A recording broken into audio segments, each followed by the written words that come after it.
सभी को जय मसीह की। मैं हूं ईसान और आज का प्रश्न है अधलोक के फाटक क्या है।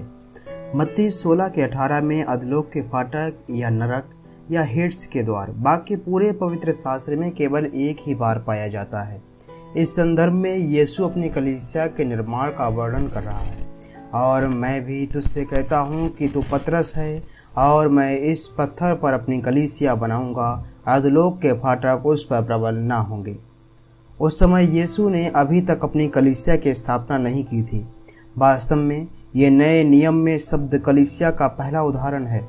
शब्द कलीसिया जैसा कि यीशु के द्वारा उपयोग किया गया है, यूनानी शब्द इक्लेसिया से लिया गया है, जिसका अर्थ है बुलाए गए या सभा से है।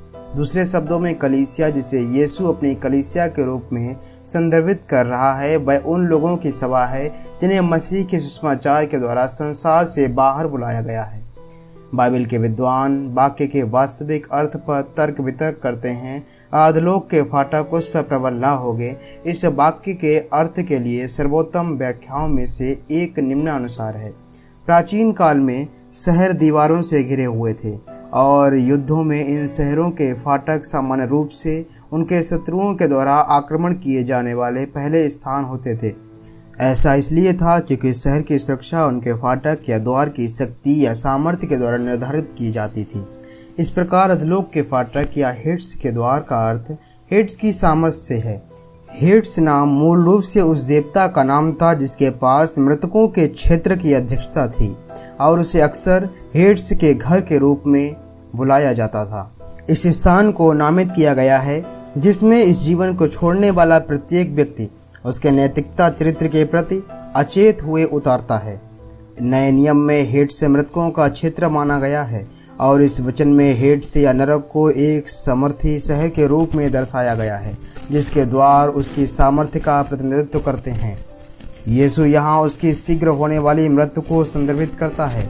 यद्यपि उसे क्रूस पर चढ़ाया जाएगा और गाड़ा जाएगा तो अभी वह मरे हुओं में से जी उठकर अपनी कलीसिया का निर्माण करेगा। यीशु इस तथ्य पर जोर दे रहा है कि मृत्यु की सामर्थ्य उसे थामे नहीं रह सकती। हेड्स या नरक की सामर्थ्य के होने पर भी कलीसिया को स्थापित किया जाएगा, परंतु साथ ही कलीसिया इन सामर्थ्यों के होने पर भी आगे वृद्धि करेगी।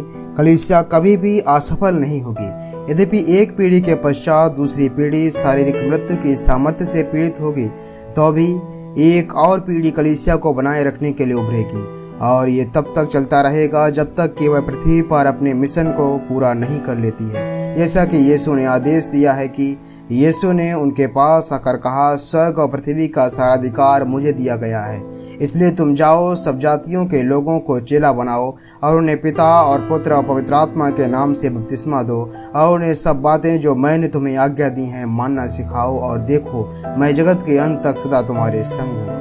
यह स्पष्ट है कि यीशु ये घोषणा कर रहा है कि मृत्यु के पास परमेश्वर के लोगों को कैदी बनाने की कोई सामर्थ्य नहीं है।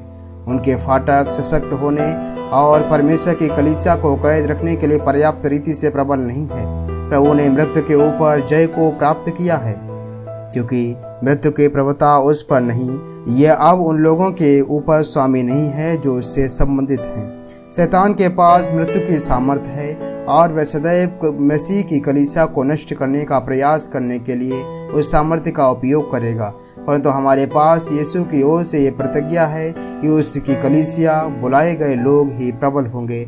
और थोड़ी देर रह गई है कि फिर संसार मुझे ना देखेगा, परंतु तुम मुझे देखोगे, इसलिए कि मैं जीवित हूँ और तुम भी जीवित रहोगे।